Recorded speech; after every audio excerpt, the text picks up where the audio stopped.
Piggy Intercity konečne príde za marca 2026. Dokiaľ som to odpovedal zle. Kým neviete, späť v septembri som tvoril video o tých nových sneak peekov od Piggy Intercity. A na konci v tomto shortku som odpovedal budúcnosť, kedy príde ten Piggy Intercity trailer. Možno trailer príde asi v októbri a tá celá hra na Piggy Intercity mohla prísť niekedy v novembri alebo decembri.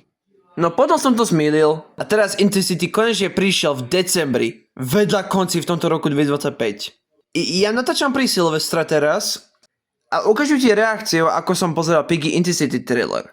No to bolo pred 3 dňami. OK, nový Piggy Intercity trailer už je konečne je tu a wow, už to ukázalo mi moc rýchlo. Poďme sa na to pozrieť.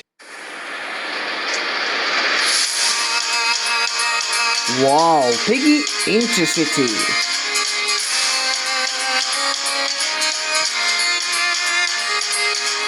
To sa na to teším. Go on exciting quest. Bojovať infekcia. Katie. Kto je to? To je Baron. A Alphys. Okay. Build your base. Takže môžem si tvoriť si svoje basey a tak. Make impactful choice.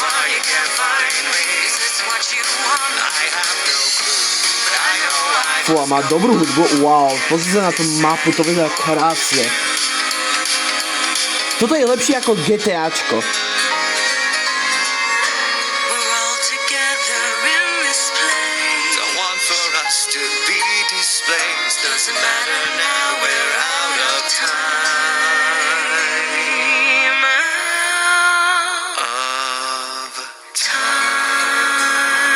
Už konečne našiel ten Intercity base.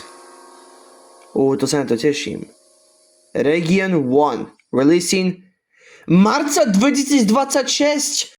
Jo, to bola moja reakcia. Až keď vidíme tu na traileroch, ukázal nám všetko, čo budeme tam bojovať. Napríklad tu je nejaká strašidelná príšera. Počkaj, to nie je liščia hlava. A tu je ešte aj ďalšia príšera, čo bolo fakt zastrelená bzuka. A nie je to prasiatko? Tieto dvoje sa z niečoho premenili príšery. A tieto postavičky sú také dobré. A tu si môžeš postaviť svoju budovu teraz, dielať tu Minecraft a ešte hrať minihry. Sú tam veľa zaujímavé aktivity, čo budeme tam hrať. A možno, že bude tam aj príbeh. Vy sa tešíte na Piggy Intercity? Napíšte mi do komentár.